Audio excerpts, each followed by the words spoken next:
Hi, you join me today in the village of Ham, which is near Hungerford on the Wiltshire-Berkshire border. And the reason I'm here today is I'm about to embark on a trail called the Mid Wilts Way. It runs from here in Ham all the way through Pewsey Vale onto the northern edge of Salisbury Plain and ends up down in Mere in the southwest of Wiltshire. It's about 68 miles in total, so it's going to be a bit of a challenge, but anyway.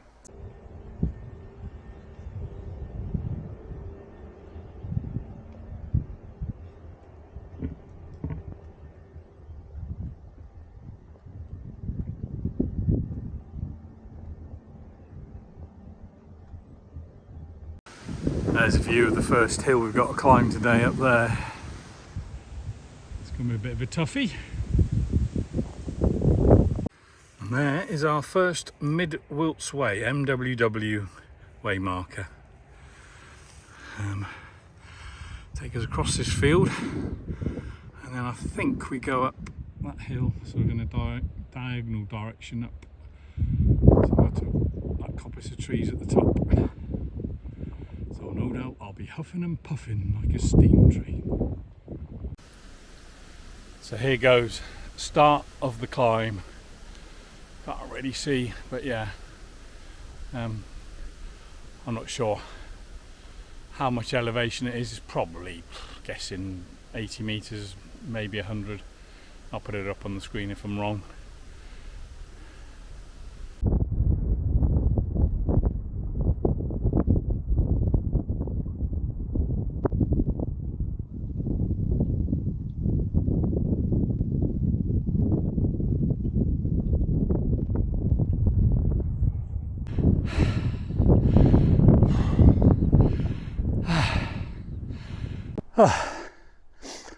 Well, that's the first big and probably only major climb of the day done, but you don't get a terrific view from up here. That's looking down in the direction we've just come, Ham village down there.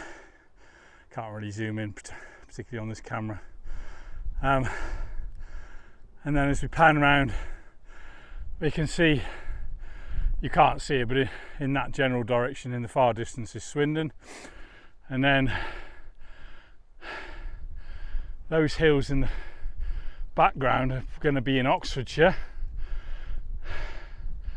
And then this land over here is going to be Berkshire.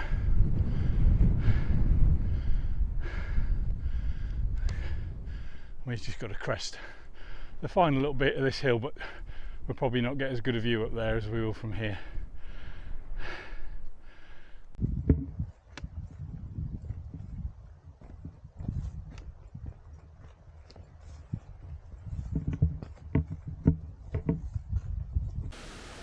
In a slightly covered area now.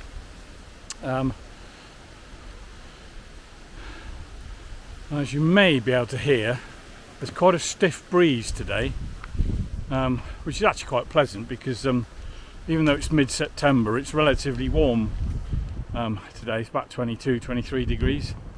So this breeze is helping to take the edge off that temperature, because as I've explained to you before, I do sweat a lot, so anything that might stop that sweat from being quite so bad then is always welcome in my books. As long as it doesn't get too strong. But yeah, a little bit of shelter at the moment from the sun in these trees.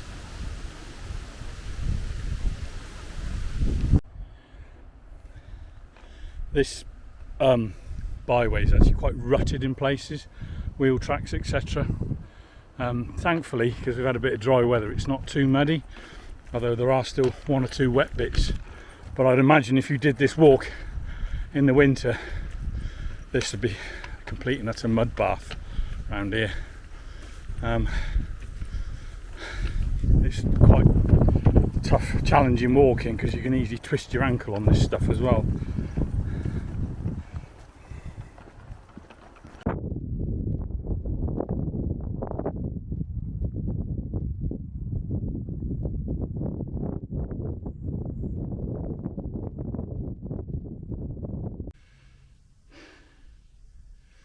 I found a nice round bale that's on its side, so it's too good an opportunity not to use it as a something to sit back on. So I'm gonna have a sandwich now. This half-one. I've virtually finished this ridge line and I'll be dropping down shortly. I'll show you the view in a second.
Overhead power lines.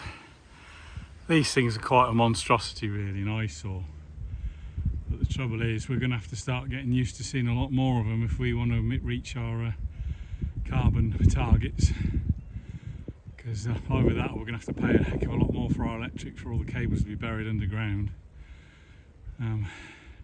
Because if we're going to be able to produce the electric and then distribute it around the country in order for us all to be able to charge up our cars and all the other electrical items we've got, then the national grid is going to need a massive upgrade. But it was such a shame if they spoil lovely views with more and more of these things. We've come out onto a road now near Marton. I think we've got a bit of road walking now for the next couple of miles. Apologies for the shaky camera, my gimbal camera's playing up. Yeah, we should get a good view of Wilton. Put your teeth back in, Andy. Wilton windmill in a minute. Just coming up to the A338, which we've got to cross over. I remember years ago when this place dead ahead used to be a pub. Oh, I could quite do with a pint right now. In fact, you can see what remains of the old pub sign in the garden. Just about there, hidden behind the giveaway sign.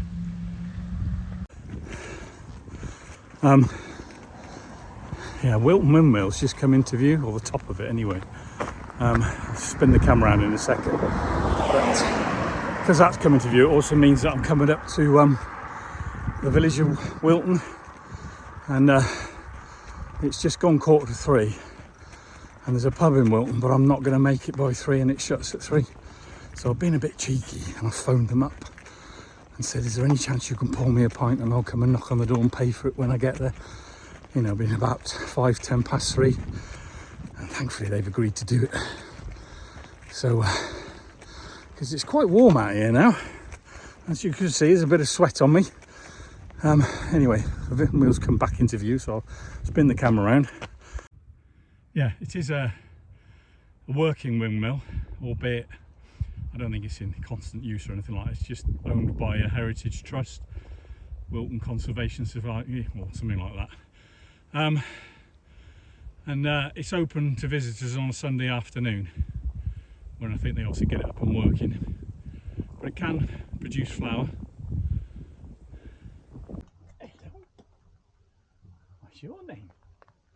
Hey, what's your name? Oh, I didn't expect to see you there. Oh, you've got a friend over here as well.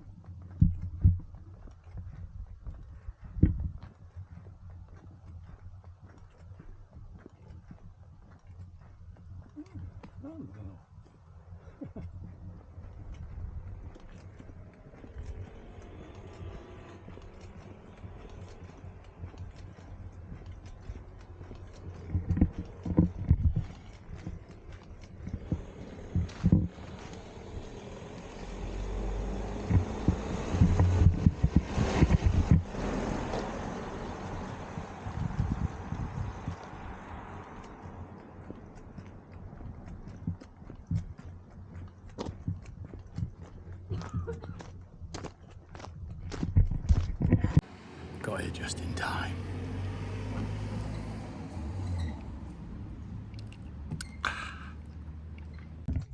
Suitably refreshed. Now walking through a very pretty village, Wilton.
That over there is Crofton pumping station, so we're right beside or about to come across the Kennet and Avon Canal.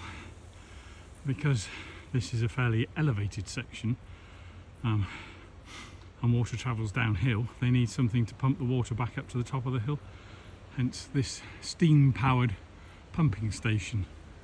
Once again, I think it is in working order. It's maintained by a Heritage Trust. As far as visiting is concerned, I'm not entirely sure its opening hours, but I know in the past it has been open to the public, but yeah, you'll have to search and check a website for that. But it is quite an interesting, I mean, I haven't been there for donkey's years, but it's certainly quite an interesting thing to go and look at. Apologies for the wind noise, but here we are at the Kennet and Avon Canal. We've now got to cross over at this lock, and then we're going to follow the canal now all the way through to Wootton Rivers.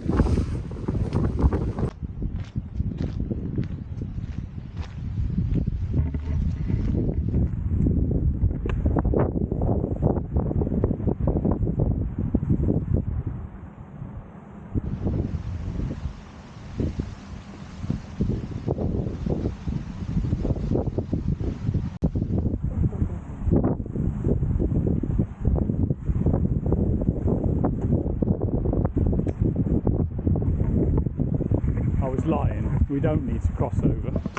We're going to stay on this side of the canal because that's the side the towpath is on.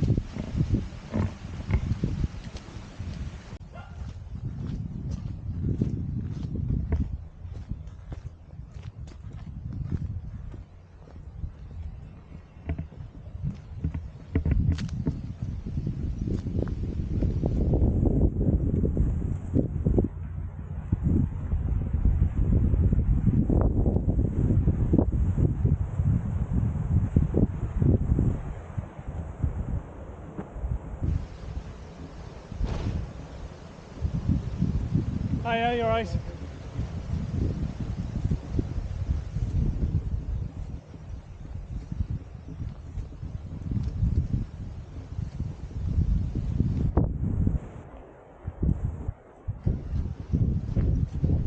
A little bit of towpath maintenance wouldn't go amiss. British Waterways and Canal Trust, or whatever you're called. Somewhat overgrown. Nettles as well. And I've got shorts on. Another trip down memory lane years ago. That used to be, I think it was Savernake Court Hotel, something like that. I certainly went to a wedding reception there. But obviously it's a private house now. This is Burbage Wharf.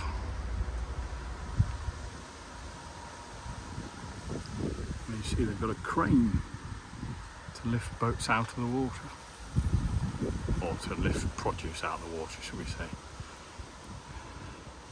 Very pretty on that side. Unfortunately, Canal and River Trust, you don't seem to bother on this side because it's still overgrown. This is such a shame, because I know in parts this canal is an absolute joy to walk along, but I have to say it is not. Pretty much the whole length I've walked so far today, not impressed at all. Whether it's a budget problem or what, I don't know, but no maintenance whatsoever by the looks of it. Which, you know, these amenities are here for people to use, and the towpath is just as much of the canal as the actual waterway, and if you don't maintain it, people won't use it. So what's the point of having it?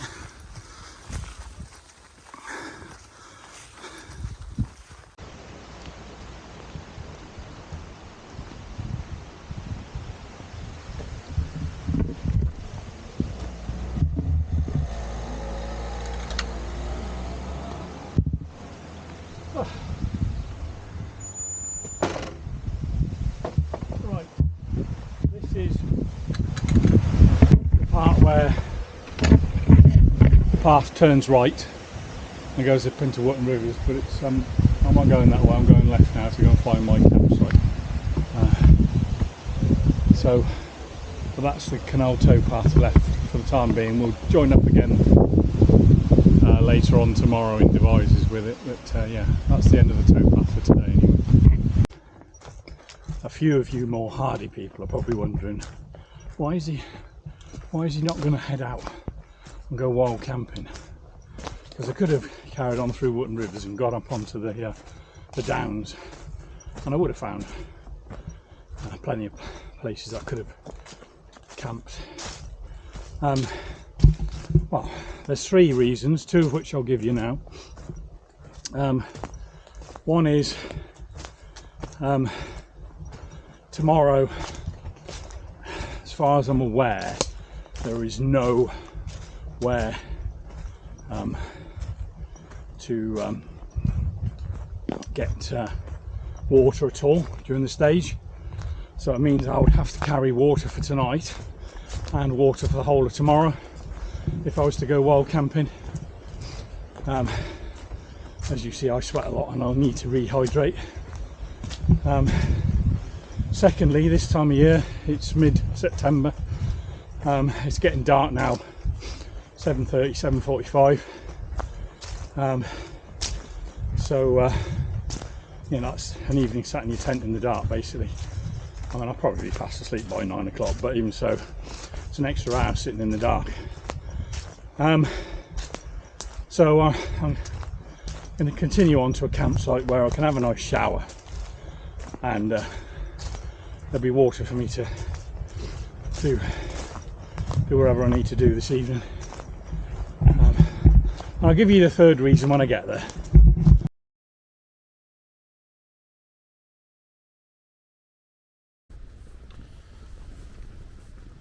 It's about 5 to 9 in the evening.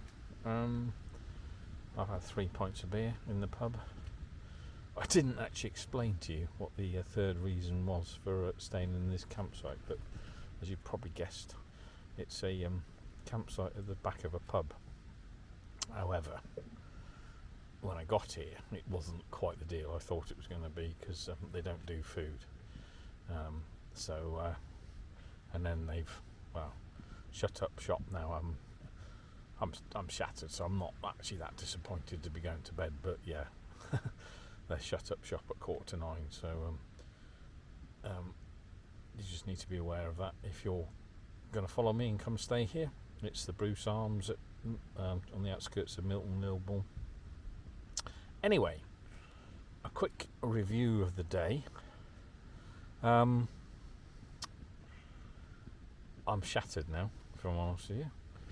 Feet I had a few hot spots. I don't think they've actually turned into blisters, but yeah, feet were a bit tired. I think I got probably dehydrated, which is actually a bit of a worry for tomorrow, because I don't think there is going to be any opportunity to refill water bottles at all tomorrow, so I'm going to have to carry all the water I'm going to need tomorrow. And of course the forecast is for 25 degrees, so it could be an interesting day, because it's likely to be at least 20-mile day, possibly a 25-mile day. So it's going to be tough, but there is nowhere in between, so there's no easy cut-off points. I mean, if I have to stop short, it will be wild camping in the middle of nowhere, and the problem with that is getting anywhere that's got any water to make food with, because I don't want to be carrying 4 or 5 litres of water, which I'll need to rehydrate by the end of the day. I'm happy to carry a couple of litres of water to use during the day, but 2 litres of water isn't enough for me. I need to rehydrate a lot more than that by the end of the day. Anyway, we'll cross that bridge when we get to it. But as far as today's concerned, a little bit disappointed actually. The walking on the byways on the ridge were rutted and not particularly easy to walk on, and admittedly it was dry, but it was later on in the year that'll be a complete quagmire. But then where I thought I'd enjoy the walk, down on the canal towpath, in a few bits it was alright, but the vast majority of the towpath from Crofton all the way through to Wootton Rivers was overgrown and horrible. So once again, nowhere near as nice a walk as it could have been, because I have walked along various stretches of the Kennet and Avon Canal, and that places it's a lovely walk, so it can be done, but obviously in that particular area they don't bother. So yeah, I'm going to get my head down in a minute, because there's not much else to do, but I am absolutely shattered.